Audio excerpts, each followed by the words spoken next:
অনেকগুলো আম পাড়ার পর এই একটা আম ছাড়াও অনেকগুলো আম হচ্ছে পাকা ছিল, তো ভাবলাম যে আমটা একটু খেয়ে টেস্ট করি যে আমের টেস্ট কেমন। আর আমগুলো না আমাকে বলতেছিল, মানে এত সুন্দর কালারফুল ছিল যে আমার মনে হতেছিল আমগুলো আমাকে ডাকতেছে, ভাই খা, আমাকে খায়ে টেস্ট কর যে আমি কেমন। তো আমার মনে হলো যে তাদেরকে আর কষ্ট না দিয়ে আমটা আমি খাই। তো আমটার কালারটা এত সুন্দর ছিল, একদম গাছ পাকা ছিল।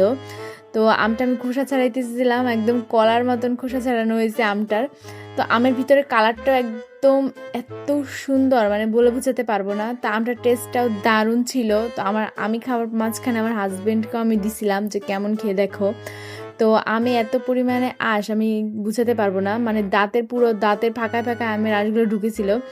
তো আমার মনে হয় দেশি আমের টেস্টটাই এইটা, যে এটার আঁশ হবে অনেক বেশি, একটু মিষ্টি করা হবে। তো আমার কাছে মনে হয় দেশি আমের উপরে আর কোনো আম হইতেই পারে না। তো দেশি আম বেস্ট, এর থেকে বেস্ট কোনো আম হয় না। তো আজকের ভিডিওটা এই পর্যন্ত, সবাই ভালো থাকবেন, টাটা।